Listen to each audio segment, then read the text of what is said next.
The EU and Great Britain are uncompromisingly opposed to each other in the post-Brexit talks.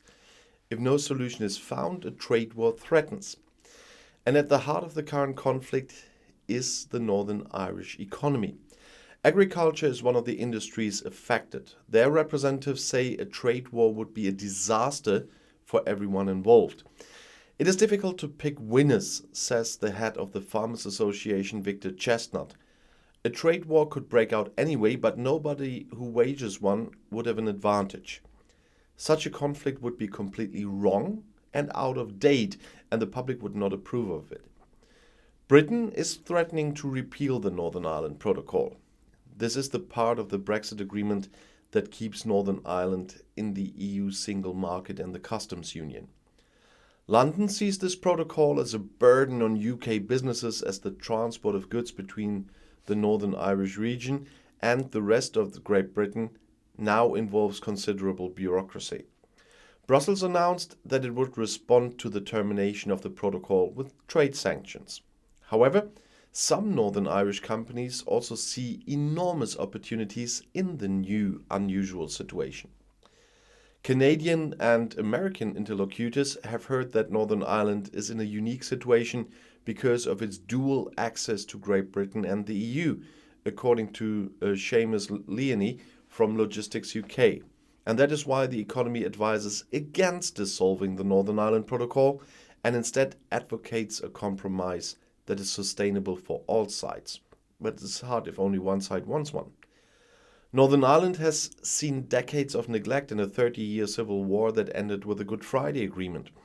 The protocol is designed to protect that peace by not allowing a physical border between the Republic of Ireland and the British region in the north.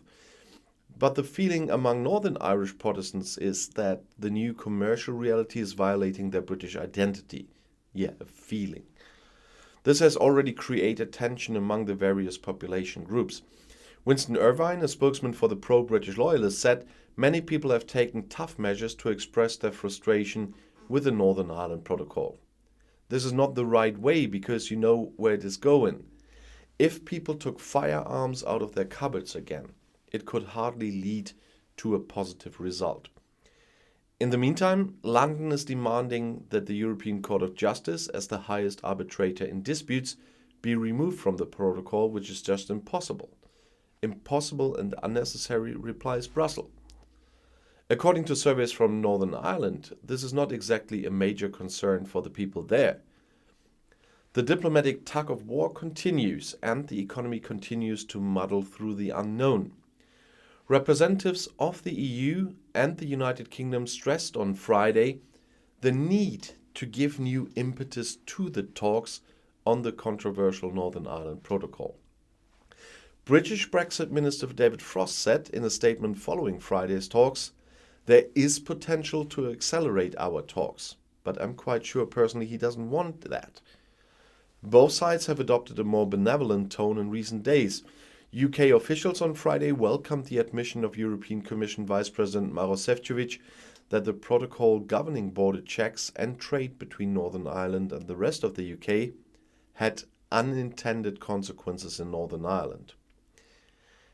Disagreements over the implementation of the protocol, which leaves Northern Ireland in the EU single market for goods only, by the way, but imposes customs checks on goods travelling from the UK to Northern Ireland to avoid a hard border, threatens the failure of the trade and cooperation agreement between the EU and UK, and that's increased less than a year after its entry into force.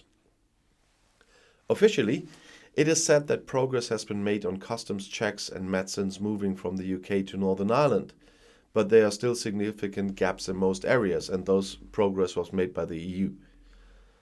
There has been progress on medicines, but no agreement has been reached, said Frost, adding that any acceptable solution must ensure that medicines are available across the UK at the same time and on the same basis. Yeah, read Šefčovič's proposal. But he said, "It's critical that the final change of tone now leads to joint tangible solutions." That's what Šefčovič said on Friday, adding that there is a real sense of urgency about drug supplies. The Vice President of the Commission reiterated that the EU is ready to permanently reduce customs formalities by 50% and to abolish up to 80% of checks. However, little progress has been made on talks of sanitary and phytosanitary checks and the role of the European Court of Justice, officials admitted. The UK believes that a distinction can be made between goods destined for Northern Ireland and those destined for the internal market, although it acknowledges that the EU needs assurances that the goods are only for Northern Ireland. A permanent solution presupposes that goods can be moved essentially freely into Northern Ireland if both sides agree to their stay in Northern Ireland, said Frost. And the EU said that for quite a long time. However, despite the UK's gentler rhetoric, London remains ready to suspend the protocol by invoking Article 16, which allows either side to take unilateral action if they believe the agreement poses serious practical problems or cause trade disruption if no new compromise is reached. But it doesn't count if you haven't implemented anything you're supposed to. Frost and Šefčovič will meet again in London on Friday, although talks are now likely to drag on into the new year. This has led EU officials to express concern that the UK, while speaking of progress, is maintaining the threat that could lead to the post-Brexit suspension of the trade deal. UK officials say the status quo cannot stay the same and describe the application of Article 16 as a legitimate part of the protocol. Looking ahead, the UK continues to prefer a consensus-based solution. Such a solution must, however, represent a significant change from the current situation, alleviate the practical problems on the ground considerably, and guarantee the political, economic and social stability in Northern Ireland, concluded Frost. And he's such a damned liar, that man. Boris Johnson's Brexit negotiation strategy for Northern Ireland got mixed up after a cabinet minister ruled out a full confrontation with the EU before Christmas. Anne-Marie Trevelyan, the UK's international trade minister, said it was absolutely not the UK's intention in the coming weeks to trigger the Article 16 process that will suspend post-Brexit trade agreements in Northern Ireland. Her comments confirmed in Financial Times report last week that ministers wanted a Christmas ceasefire to give British and EU negotiators time to compromise on the border agreements in Northern Ireland. I don't think anyone will call Article 16 before Christmas. Absolutely not, she told the Daily Telegraph. Trevelyan's comments undermine the position of David Frost, the UK Brexit minister, who has insisted that the government is ready to activate Article 16 at any time, claiming it is on the table. Well, Trevelyan suggested the government expected Frost and his colleague Maros Šefčovič to speak for a while and said they would do the negotiator's job. Well, negotiations between the two sides continue to moderate the application of the so-called Northern Ireland Protocol, as I said, and it is the important part of the Brexit deal that regulates trade relations in Northern Ireland. The protocol has left Northern Ireland in the EU single market for goods to prevent the north-south trade border from returning to the island of Ireland. But it does mean that trade between the UK and the rest of the UK and that region is somewhat checked. Our preference remains, if possible, to agree to a negotiated solution, said a Downing Street spokesman. I don't even get that one anymore. Spokesman. Of course, we will use Article 16, the security mechanism, if no solution can be found. They don't want a solution. They want this distraction to drag on as long as possible.